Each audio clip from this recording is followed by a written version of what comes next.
এই প্রেজেন্সটা খুব সম্ভবত এক ধরনের পার্মানেন্ট প্রেজেন্স হিসাবে মানিয়ে নেওয়ার জন্য বিএনপি জামাতের সাথে এবং এনসিপি যারা ভবিষ্যৎ পার্লামেন্টে যাবে তাদের সাথে এই ইউএস স্টেট ডিপার্টমেন্টের সাথে বসিয়ে তাদেরও সম্মতি দিয়ে, যাতে কেন ইউনূস সাহেব বলতে পারে এটা আমি একা করি নাই, এটা তারাও কিন্তু এতে সম্মতি দিয়েছে।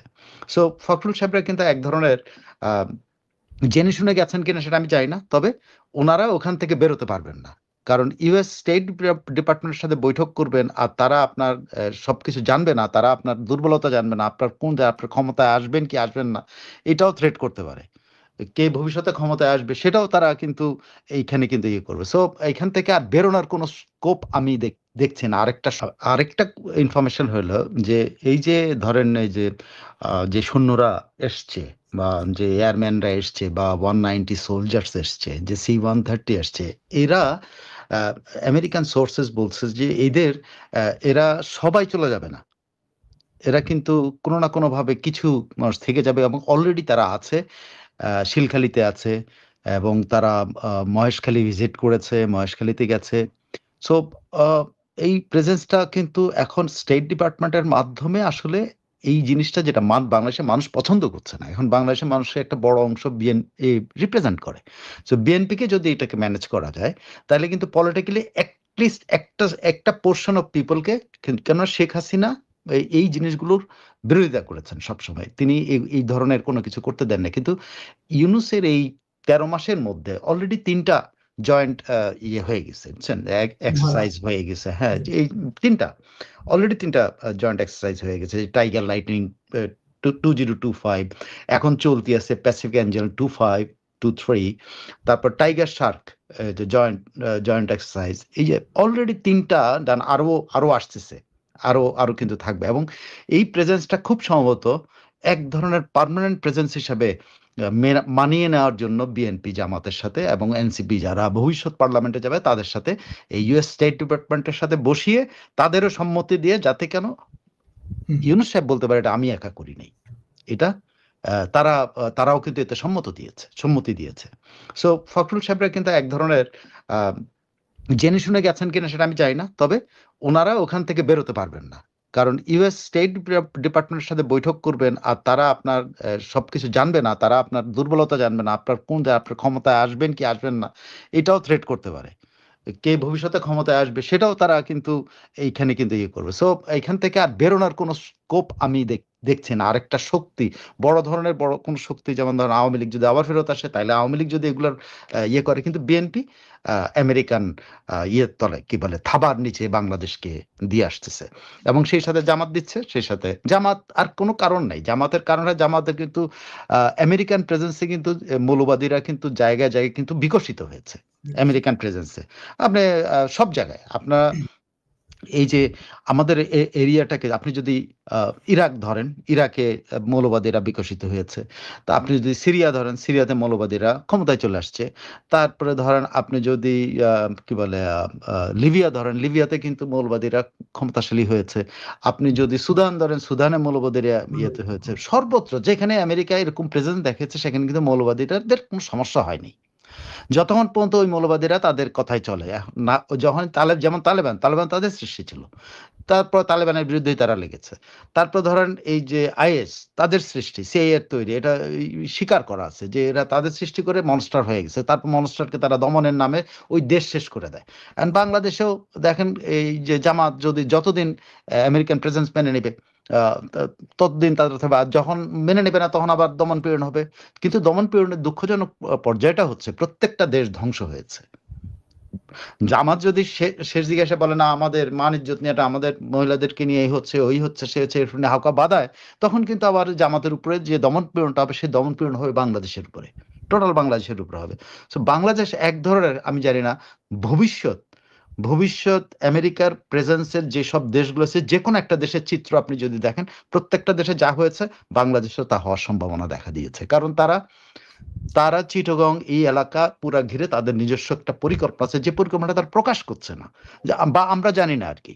এটা খলিল সাহেব ঠিকই জানেন কি তাদের পরিকল্পনা, ইউনূস সাহেব ঠিকই জানেন, কারণ তাদেরকে ব্রিফ করে পাঠানো হয়েছে। আপনি শুধু যে এই দায়িত্ব নিয়েই যে ইউনূস সাহেব এসেছেন, এটা তো পরিষ্কার। ইউনূস মানুষের প্রতি তার কোনো দায়-দায়িত্ব সে পালন করেছে? কোনো দায়-দায়িত্ব পালন করেছে? হুম। একটি বরং নতুন, নতুন বাংলাদেশে অনাচারের সৃষ্টি করেছে। অনাচার ইনভাইট করেছে। এই অনাচারের কিন্তু আমেরিকার প্রয়োজন আছে। আমেরিকা বিশৃঙ্খল একটা দেশকে যত বেশি ঘাড় মটকাইতে পারবে, শৃঙ্খলাবদ্ধ একটা দেশকে তো ঘাড় মটকাইতে পারবে না। একটা অস্থিতিশীল সরকারকে যতটা তারা ঘাড় মটকায় ধরতে পারবে, বিএনপি ভালনারেবল গভর্নমেন্ট হবে নেক্সট। আপনি নিশ্চিত থাকেন। এইটা নিয়ে কোনো বিএনপিও জানে, বিএনপি ক্ষমতায় আসলেও সে খুবই ভালনারেবল থাকবে। কারণ একটা বিশাল ফোর্স ইলেকশনের বাইরে থাকবে। সো বিএনপি ভালনারেবল থাকবে। সো বিএনপিরও কিন্তু ঘাড় মটকানো হবে। এই জন্য বিএনপির ভবিষ্যতে কিন্তু শঙ্কায় পড়বে। বাংলাদেশের ভবিষ্যৎ শঙ্কায় পড়া মানে সবার ভবিষ্যৎ শঙ্কায় পড়া, কিন্তু বিএনপি এই জন্য লায়াবল হবে ইউনূসের সাথে সাথে। এই যে মনে করেন এইখানে গেলেন তারা, এই ডিপ স্টেটের সাথে বৈঠক কিংবা আমেরিকার সাথে একটা চূড়ান্ত ফয়সলায় ইউনূস সাহেব তাদেরকে সামনে ছেড়ে দিলেন যে তারাই সবকিছু, আমি তাদের হাতেই ক্ষমতা যাবে। এখন ধরেন যে নির্বাচন হয়ে গেল, আপনার আক্তার তো বলছে যে নির্বাচন হতে হলে কিছু সমাধান হইতে হবে। এই সমাধান মানে সে কিন্তু বলে না আমেরিকার সাথে সমাধান, বাট কিন্তু ডেফিনেটলি আক্তার যেটা বলছে, আমি যদি আমার ডায়েরি থেকে আমি একটু যদি আমি কোটটা যে আক্তার যেটা বলছে আপনি শুনলে আশ্চর্য হবেন।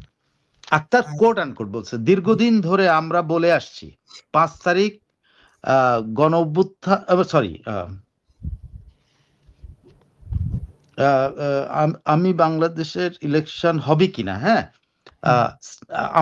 আমি তো বলেছিলাম ফেব্রুয়ারিতে ইলেকশন হবে কিনা, দীর্ঘদিন থেকে বলে আসতেছেন ইলেকশন হবে কিনা, স্টিল কনফিউশন আছে ফেব্রুয়ারিতে ইলেকশন হবে কিনা, কোট আনকোট দুইবার করে সে বলছে। আরেকটা বলছে সরকার অনেক ইনসিস্ট করতেছে ফেব্রুয়ারিতে ইলেকশন করার জন্য, কিন্তু আমাদের যে জুলাই সনদ আছে সেটার বাস্তবায়ন না হওয়া পর্যন্ত আমরা কিন্তু এটাতে যেতে দেব না। তার মানে তারা কিন্তু জুলাই সনদ একটা কিন্তু আপনার সামনে কিন্তু একটা একটা বলতে পারেন এটা একটা ইয়ের মতো আর কি, ছায়া, একটা আমাদের চোখের সামনে একটা জিনিস রাখতেছে, কিন্তু তারা অপকর্ম অন্যটা করতেছে। কিন্তু অপকর্মটা বাংলাদেশটাই কিন্তু আমেরিকার কাছে ডিল করতেছে তারা। হ্যাঁ, পর্দা রাখলো চোখের সামনে, এটা পর্দা, চোখের সামনে একটা পর্দা আর কি, যে জুলাই সনদ না হলে মানে ইউনুসকে ওই সময় পর্যন্ত রাখা হবে যেটা তারা আমেরিকান এমবাসির কাছে কথা দিয়েছে, বা আমেরিকান এমবাসি ততদিন পর্যন্ত ইউনুসের থাকার মতো এনভায়রনমেন্ট তৈরি করবে যতক্ষণ না পর্যন্ত এই বিষয়গুলো সেটেল না হবে। তবে এই মিটিং এ যদি সেটেল হয়ে যায় তাহলে আমার ধারণা ফেব্রুয়ারিতে নির্বাচনটা হবে, আর যদি সেটেল না হয় ফেব্রুয়ারিতে নির্বাচন হচ্ছে না। আক্তার কিন্তু বারবার একটা কথা বিভিন্ন সময় সে যেটা বলছে, এনসিপি, দেখেন সে আবার বলছে এনসিপি দ্রুত গতিতে নির্বাচন চায়, গণতান্ত্রিক উত্তরণ চায়, কিন্তু গণতান্ত্রিক উত্তরণের পথে যদি কিছু ভোট দেয়াকে বোঝায়, এটা একটা মিসকনসেপশন। কিছু মানে ভোটটা দেওয়াটাই যে গণতান্ত্রিক সে মনে করে, তার মানে এখানে অন্য কিছু আছে। তারা কিন্তু বারবার বলতেছে ভোটটা শুধুমাত্র কিছু ভোট হওয়া যায়, এটা মিসকনসেপশন, এটা কিন্তু ইয়ে না, শুধু ভোট হওয়াটাই আমাদের গণতান্ত্রিক উত্তর, তাহলে অন্য কিছু আছে। সে অন্য কিছুর মধ্যে তারা কিন্তু এই জুলাই সনদকে প্রকাশ্যে আয় না, চোখের পর্দার মতো সামনে আয় না, পাবলিকের সামনে এই জুলাই সনদটা নিয়ে আসছে, কিন্তু অন্তরালে তাদের খেলাটা হলো বাংলাদেশ আমেরিকান বলয়, বা বাংলাদেশে আমেরিকার foothold, footprint, whatever you say, whatever the term you use, বাংলাদেশে আমেরিকান প্রেজেন্স নিশ্চিত করা। আপনি বাংলাদেশ থেকে C-130 কিন্তু একটা হইলো বাংলাদেশে আমেরিকান C-130 থাকবে ফ্ল্যাগবাহী, আপনি এটা নিশ্চিত থাকেন। বাংলাদেশে অলরেডি আমেরিকান ম্যারিটাইম ইয়েগুলো, বোটগুলো অলরেডি আছে, বাংলাদেশকে তো দিয়েছে, কিন্তু আমেরিকান গুলো প্রেজেন্স আছে। তারা কিন্তু এই পুরো এলাকায় চষে বেড়াচ্ছে। এটা কিন্তু ইন্ডিয়া থেকে সবাই বলতেছে ইন্ডিয়া এটা কি বলে কুটনামি করতেছে না, ইন্ডিয়া কিন্তু তাদের ইয়ে থেকে, তাদের ফরেন অ্যাফেয়ার্স এর ইয়ে থেকে, বিভিন্ন উইং থেকে যে ইনফরমেশন গুলো তাদের পত্রিকাগুলোকে সাপ্লাই করছে, সেখানে কিন্তু তারা বারবার বলতেছে যে আমেরিকা একটা পার্মানেন্ট ফুটপ্রিন্ট রাখতে যাচ্ছে। এটা কিন্তু চায়নাও কিন্তু খুব সতর্ক আছে, যে কারণে আপনি দেখেন নেপালে ফাইনালি আমেরিকানরা ফেইল করেছে।